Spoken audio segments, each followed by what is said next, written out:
Journeys to Biblical Counseling on this edition of Truth and Love.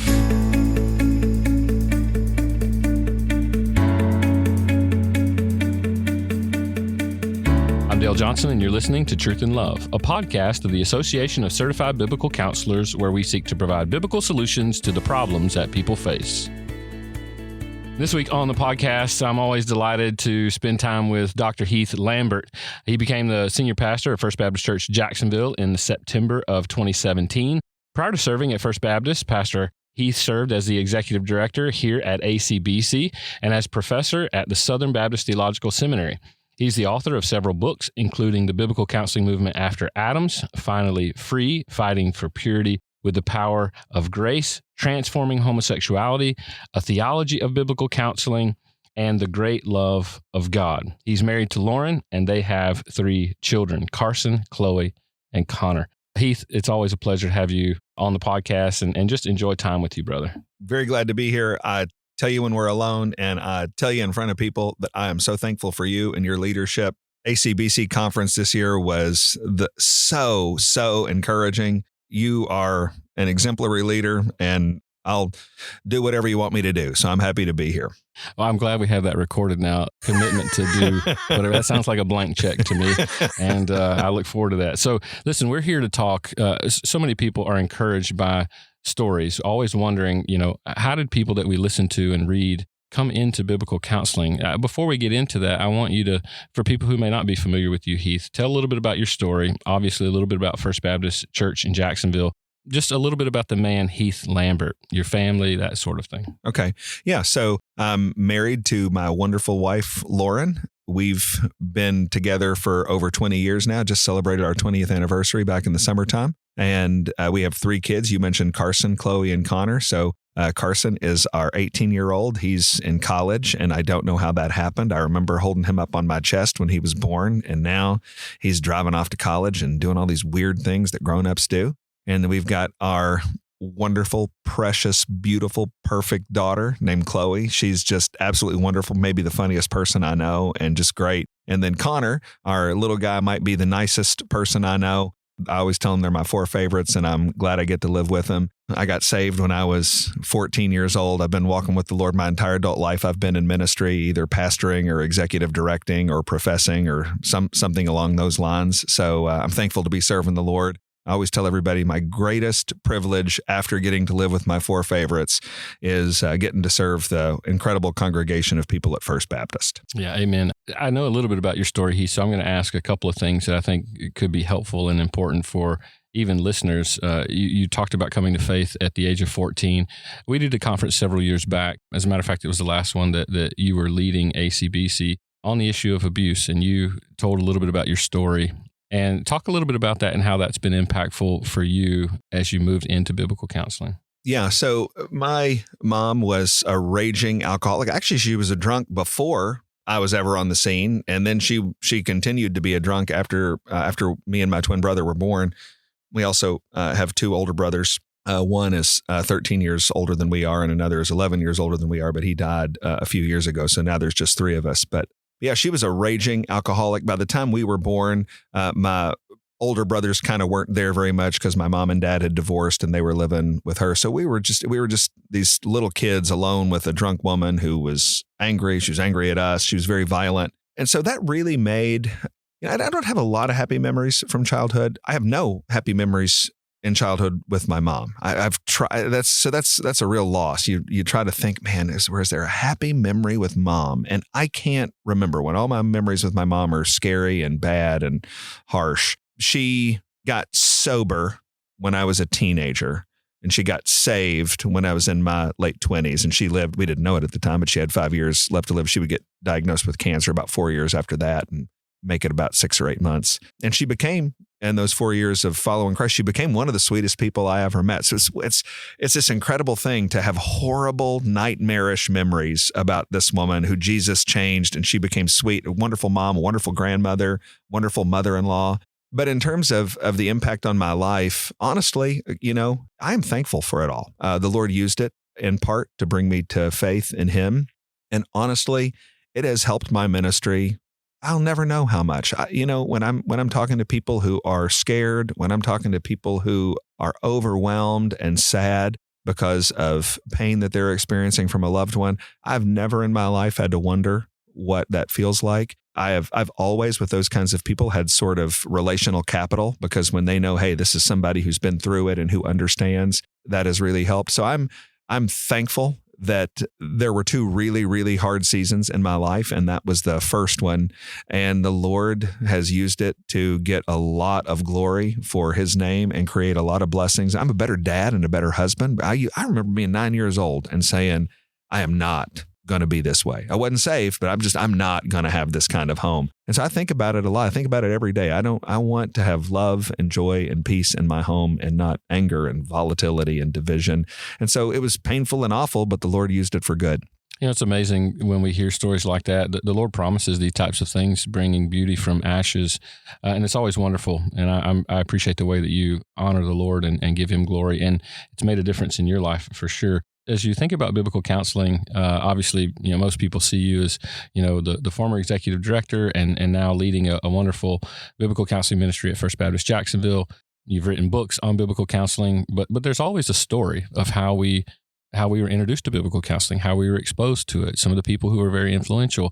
Talk a little bit about your story in that way, Heath, how you were exposed to biblical counseling. Yeah, so I always say that I was a biblical counselor or committed to biblical counseling before I even became a Christian, because my mom was a drunk and I saw all this stuff.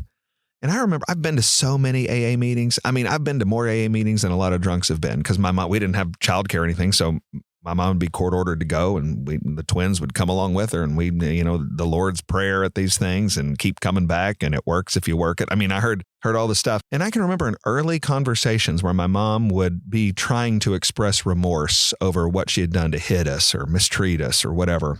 And she would always say, that wasn't me, that was my disease. And just as a little kid, I would go, now that's weird, because my grandpa died of cancer. And I thought, okay, now that cancer seems like a disease. But you're drinking too much and not going to work and sleeping around and hitting kids. And that doesn't seem like a disease. I didn't know 9 or 8 or 10. I didn't have words, but I'm like, that doesn't seem like you were sick. It seems like you were something else. I don't even know what I would have said, but it just didn't sit right. And so then I get saved my freshman year of high school in a Southern Baptist church, Southern Baptist Sunday school teacher, still a dear friend of mine, still really a part of our family, still love very much. She shared the gospel with me and I believed it. Freshman year of high school. And then I had a friend who was at a graduate school that was integrationist. She was studying counseling. I was a sophomore in high school, and she's coming back and she was talking about how in her counseling program, she said that she was learning that in counseling, you have to, no matter how bad someone is, you have to get rid of the bad. You have to stop looking at the bad, and you have to start thinking about the good. She said, because the deal is, since you, the counselor, aren't bad like that, you've got to find some way to identify with the good, or you'll never be able to help them with the bad. And I thought, now that just sounded weird to me. It sounded strange, like, because I'm a new Christian. I've been a Christian a few months, really, maybe a year. I was like, I thought we were all bad. I thought that's how it works. So I was confused. And so I said, I need to figure out something about counseling. So I went to the CBD catalog. If anybody remembers that, before there was an internet, there was a CBD catalog. The Christian book distributor. That's yeah. right. And it was this newspaper print stapled thing. And I went to the counseling section, and sophomore in high school, and I don't know anything. And there is this inset picture of Competent to Counsel by Jay Adams. And it was featured that month. And it's the line under it said, the classic Christian introduction to now-thetic counseling. That's what I thought. Now-thetic counseling. What is now-thetic counseling? Well, CBD's selling it, so it's got to be good. So I got a pair of scissors. I cut out the order form. I filled it. I asked my mom to write a check. I put it in an envelope. This is the dark ages, We put it on a wagon, I guess, and we went to go get the thing. And weeks later, I get Competent to Counsel in the mail. And I read Competent to Counsel on a bus the summer between my sophomore and senior year. Our youth group was going to Florida to do beach evangelism. A lot of beach, not much evangelism. I always say the most significant spiritual thing that happened that trip was on that. But I read Competent to Counsel basically my sophomore year in high school. And I just thought, okay, well, that's the way it is. I mean, this guy knows more than I do. And if you're going to do counseling, you need to do it the way Jay Adams does. And so that was my introduction. So I was committed to biblical counseling by my sophomore year. I never, ever dreamed when I went in, all I wanted to do in ministry was be a preacher. I didn't know that I was a biblical counselor. But I was for it. And so where I had to grow up in was, this isn't just those guys over there. This is all of us in ministry, and I need to find a way to get good at this. But my introduction was competent to counsel. Oh, that's pretty incredible. So talk from your sophomore year, and then a lot of people are introduced to Heath maybe in 2009, 2010, started, working at Southern and moving into ACBC and even the BCC. And so talk about that window of time and how you came, who were the influential people in your life, and how did you get to know them, and how did you start moving in that direction in biblical counseling? Yeah, so I wound up in the PhD program at Southern, honestly, because they asked me to. They had switched the program from an integrationist program to a biblical counseling program. Some of my professors wanted me to get a PhD in systematic theology. That made no sense to me. I just couldn't imagine being the 1 millionth graduate from the PhD program at Southern with systematic theology. I just couldn't imagine doing it. Didn't seem like it was necessary. I wanted to be a pastor. But when they changed the program to biblical counseling, and the dean of the School of Theology and the dean of the School of Leadership reached out and they said, hey, we need some good guys in the program that are going to help. We got to build our own guys up. And I thought, well, now that seems like something that's useful. If we don't have anybody and we need to grow a farm team, I'll do that. So we joined the PhD program at Southern with the hope that we could help contribute to the good changes that were happening there. And in that program, David Pallison was an adjunct teacher, and he needed a research assistant. So all these people applied to be David Pallison's research assistant. Some way, he picked me. And over the years from 2005 to 2009, I went from working for David to us being friends to I'm thankful to Al Mohler. He asked the trustees of Southern Seminary. David was at that point was an Episcopalian, for Pete's sake. He's a member of the faculty of a different institution. And Dr. Mohler asked the trustees at Southern to make the extraordinary move to have a non-resident faculty member be the supervisor of a candidate for PhD at the Southern Baptist Theological Seminary. And the trustees approved it. So then so I've been working for him. We're friends. Now he's my PhD supervisor. So I did my doctoral dissertation under him. And then we remained friends. It's actually interesting. The same month that I became the executive director of NANC at the time, he became the executive director of CCEF. So we were friends. David was actually the chairman of the search committee for NANC that recommended me to the board, and the board recommending me to the membership as executive director. So probably the most significant influence was David and our friendship and his mentoring of me. And then, once you get a faculty position in biblical counseling, it starts to be a kind of a small world because everybody's hunting for those faculty guys. And so once you get in that world, it becomes so I just started making friends. Stuart Scott he was on the faculty at Southern. We became and have remained dear friends. David and I were dearest of friends till he went to heaven a couple of years ago. So, one thing led to another, and I wound up leading NANC, which became ACBC, and then we got to be friends, and now here we are. Yeah, it's so great. It was a wonderful story. I want you to talk a little bit about how biblical counseling specifically has impacted your life as a pastor, as a professor when you were at Southern teaching. Just how has biblical counseling impacted your life, not just in terms of ministry, but even personally? So pastor, I think the most significant impact biblical counseling made on my pastoral ministry is I think it made me a better preacher. Now, if you've heard me preach and you think, boy, he's not very good, well, just imagine how bad it was before. Imagine the depths I've been lifted from if you think I'm no good. But I mean, here's the thing. And in fact, I'll say it impacted my teaching as a professor because I would prevail upon these seminary students. I would get one shot at them in the required course. And I would say, guys, listen, you guys want to go be big hotshot preachers.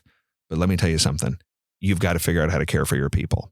And when you are a pastor, if you just think about pastor as preacher, your temptation is going to be to go in that room and shut the door, lock it, put a chair up against it, surround yourself with all sorts of fun, easy, submissive books. And in your preaching, what you will do, and I'm for books, I'm for study, I'm not saying I'm against study, but I am against mere study. And if you do that, all you do is study books and come up with a sermon out of that, in front of your people, you will be interacting with commentaries. And 99% of your people don't care about that. 99% of your people 100% of your people must be hit in a personal way with the truth. And so when you interact with people and you're talking to a broken woman and you realize that when you say one smart thing, it doesn't necessarily change her whole life. And you've got to figure out, how do I take the truth and get it into the grooves of her life? Counseling forces that. And you can't turn that off then when you get in the pulpit. You realize, I'm not having a conversation with smart people in the ivory tower. I'm having an interaction with people who are linemen and nursing home directors and stay-at-home moms and 9-year-olds. And I got to figure out how to take this truth and get it to them. Personally, I think, biblical counseling saved my life. I could say a lot. But back in the day, Lauren and I used to do marriage counseling after the kids went to bed. When our kids were much younger, we'd do marriage counseling after they went to bed. And there'd be times when married couples would be leaving our house at 11, 11:30, midnight. That's the reason we don't do it anymore. We went and got too old.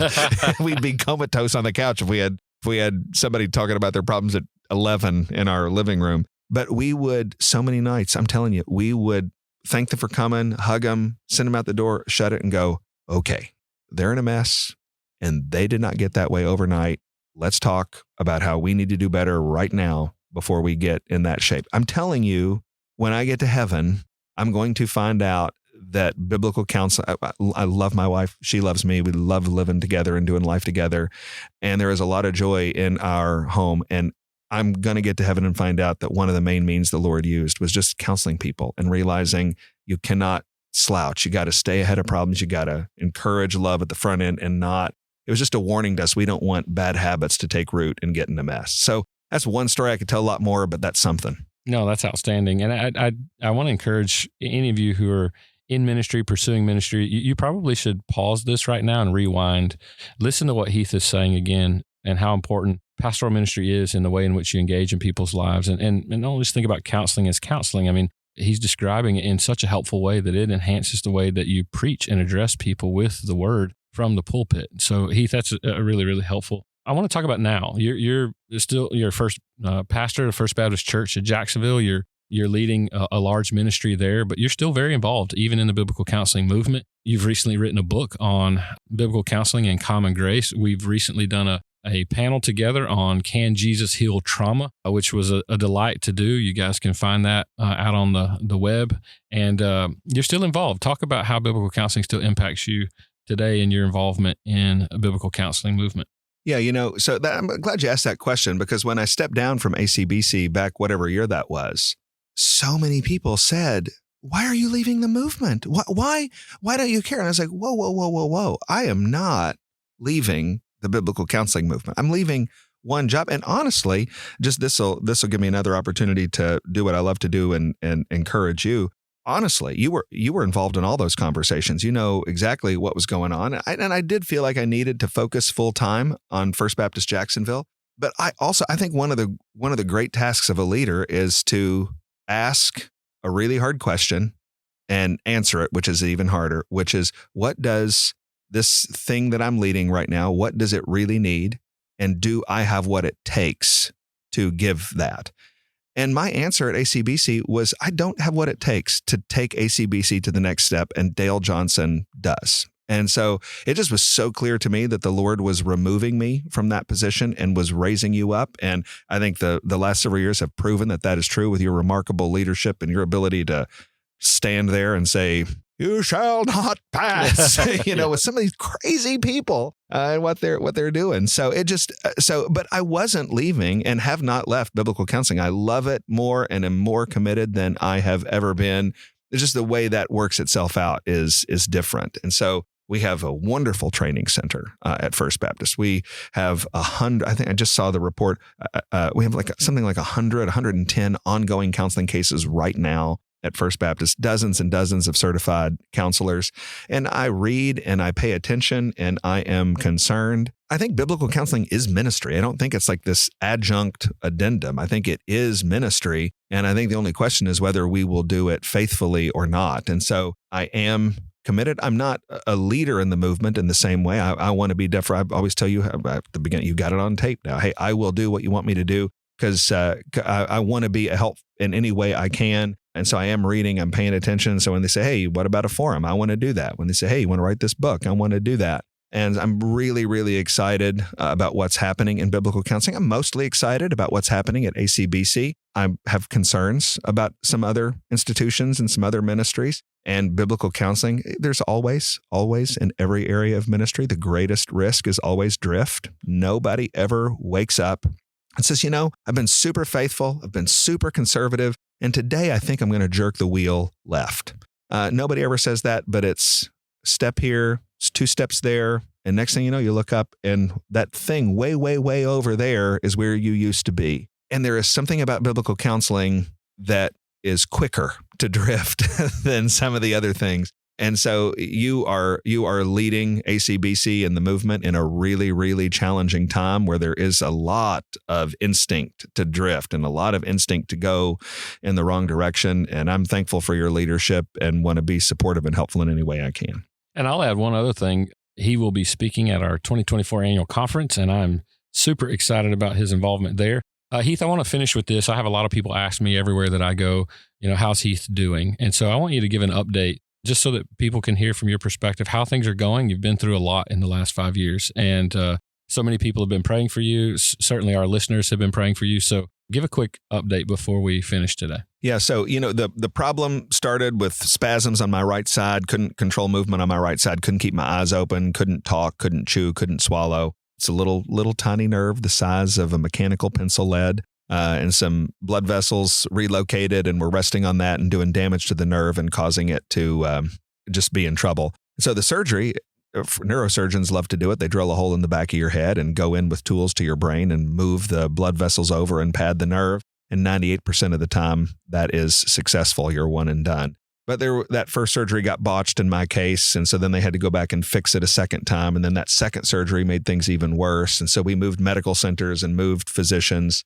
And the physician I've got now, Ricardo Hannell, go Dr. Hannell, love him. So thankful for him at Baptist Medical Center in Jacksonville. And he has needed to do right now so far 4 surgeries to fix basically the damage that was caused in those first 2. But it seems like after this 6th one in July of 23, seems like I'm out of the woods. So there's still some wait and see. I got a nerve issue, I got an infection issue, and I got a wound issue. And in July, everybody said, "Man, you just woke up from this surgery. You're in a lot of trouble. We just need to tell you things are not going the right direction." And so that's one of those.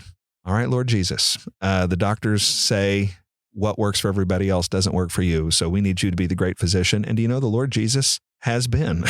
He has been the great physician. And it seems where I was very much in the middle of the woods in July, if I'm not out yet, I can see the edge of the woods from here. I'm meeting with my neurosurgeon next week. And right now I feel great, very encouraged about what he's going to say. So all things seem to be moving in the right direction for the first time in about 5 years. Amen. Well, we are rejoicing with you. So grateful for you and your ministry there at First Baptist Jacksonville and the partnership that we have through ACBC as well. I'm grateful for you, brother. And as I mentioned, even a few weeks ago at our annual conference, we're standing on sturdy shoulders, and we appreciate your work and how the Lord providentially brought you to where you are. And it's really great to hear this story, and I'm glad other people are going to be privy to it now as well. So thanks. I'm always glad to talk to you.